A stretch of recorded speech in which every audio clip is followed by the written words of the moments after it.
संत Marcos के अनुसार पवित्र सुसमाचार अध्याय 3 पद संख्याएँ 20 से 35 तक।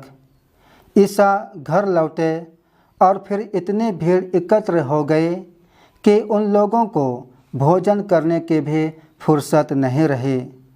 जब ईसा के संबंधियों ने यह सुना तो वे उनको बलपूर्वक ले जाने निकले, क्योंकि कहा जाता था कि उन्हें अपनी शुद्ध बुद्ध नहीं रह गई है।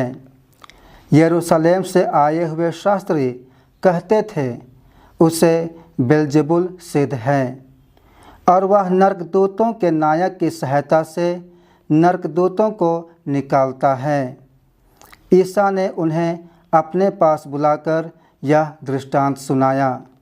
शैतान शैतान को कैसे निकाल सकता है? यदि किसी राज्य में फूट पड़ गई हो तो वह राज्य नहीं टिक सकता। यदि किसी घर में फूट पड़ गई है तो वह घर नहीं टिक सकता। और यदि शैतान ही अपने विरुद्ध विद्रोह करे और उसके यहाँ फूट पड़ गई हो तो वह टिक नहीं सकता और उसका सर्वनाश हो गया है। कोई किसी बलवान के घर में घुसकर उसका सामान तब तक नहीं लूट सकता जब तक कि वह उस बलवान को बांध ना ले। इसके बाद ही वह उसका घर लूट सकता है।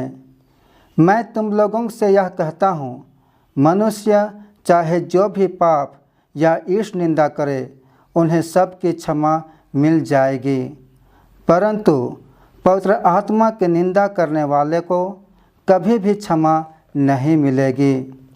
वह अनंत पाप का भागी है। उन्होंने यह इसलिए कहा कि कुछ लोग कहते थे उसे अवधूत सिद्ध है। उस समय ईसा की माता और उसके भाई आए। उन्होंने घर के बाहर से उन्हें बुला भेजा। लोग ईसा के चारों ओर बैठे हुए थे। उन्होंने उनसे कहा, देखिए, आपकी माता और आपके भाई बहनें बाहर हैं, वे आपको खोज रहे हैं।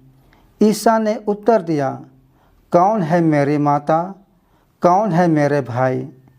उन्होंने अपने चारों ओर बैठे हुए लोगों पर दृष्टि दौड़ाई और कहा, ये हैं मेरी माता और मेरे भाई। जो ईश्वर की इच्छा पूरी करता है वही है मेरा भाई, मेरी बहन और मेरी माता। प्रभु का पवित्र सुसमाचार।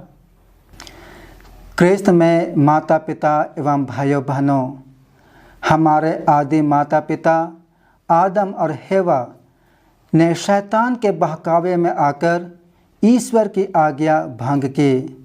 उन्होंने ईश्वर की योजना का अनुसरण करने के बजाय अपनी इच्छा अनुसार जीवन बिताने का निर्णय लिया। इसी कारण से वे ईश्वर से दूर हो गए और सच्चा सुख भी खो बैठे। ईश्वर उन्हें एक पिता के समान प्यार किया, लेकिन आदम और हेवा ईश्वर की आज्ञा का पालन नहीं किए। फिर भी ईश्वर उन्हें आश्वासन दिया कि एक दिन हेवा का पुत्र शैतान और शैतानी शक्तियों पर विजय पाएगा। ईश्वर की वह प्रतिज्ञा तब पूरी हुई जब यीशु इस संसार में आए। वे मानव जाति को शैतान की गुलामी से मुक्त करने आए। आज के सुसमाचार में हम यीशु को बुराई के विरुद्ध लड़ते हुए देखते हैं। उन्होंने अवधूतग्रस्त व्यक्तियों से अवधूतों को निकाला तथा विभिन्न प्रकार की बीमारियों से पीड़ित लोगों को चंगा किया। यीशु एवं शैतान के बीच हुई लड़ाई में हमेशा शैतान की पराजय हुई। इस तरह के चमत्कार को देखकर शास्त्री कहते थे उसे बेलजेबुल सिद्ध है और वह नरकदूतों के नायक की सहायता से नरकदूतों को निकालता है। इस तरह शास्त्री यीशु पर इल्ज़ाम लगाते हुए बदनाम करने की कोशिश करते थे। यीशु अपने ऊपर लगाए गए दोष का खंडन करते हुए कहते हैं, शैतान शैतान को कैसे निकाल सकता है? यदि किसी राज्य में फूट पड़ गई है तो वह राज्य कैसे टिक सकता है? यदि किसी घर में फूट पड़ गई हो तो वह घर टिक नहीं सकता।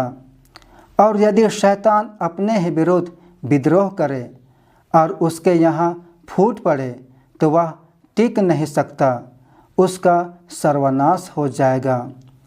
यीशु हम लोगों की भलाई चाहते हैं, इसलिए वह हमें अपने अधीन रखना चाहते हैं, लेकिन हम मनुष्य उससे दूर भागते हैं, क्योंकि यीशु का अनुसरण करने के लिए अच्छाई और बुराई का संघर्ष करना पड़ता है।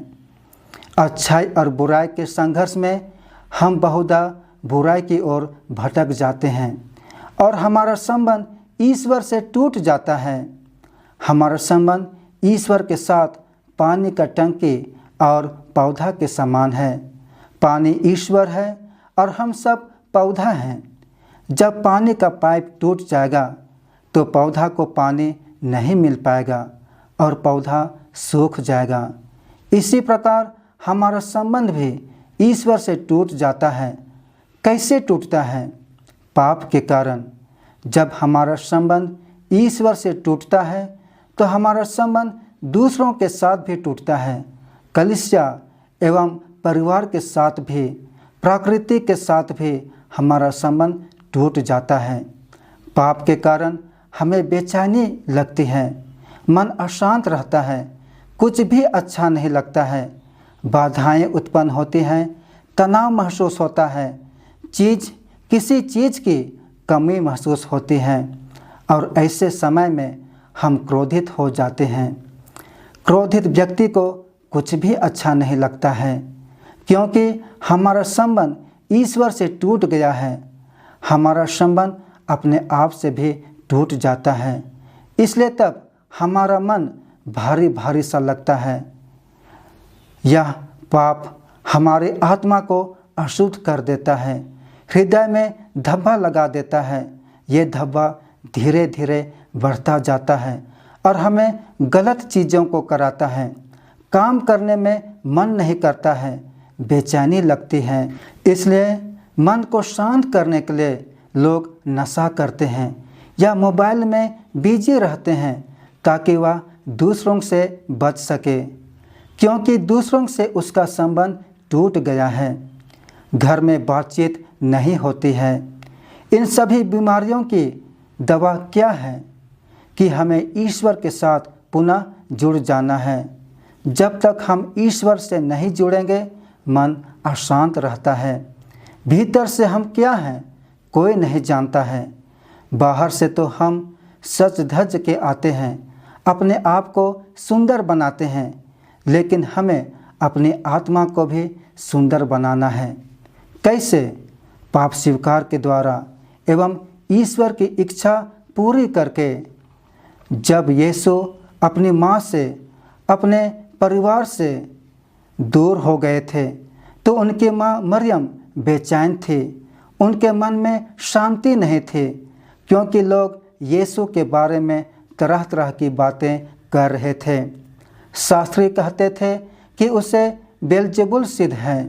इसलिए माँ मरियम यीशु को ढूंढने जाती है और जब यीशु को संदेश दिया जाता है, आपकी माता, आपके भाई बहनें आपको खोज रहे हैं, तब यीशु कहते हैं, कौन है मेरी माता, कौन है मेरे भाई?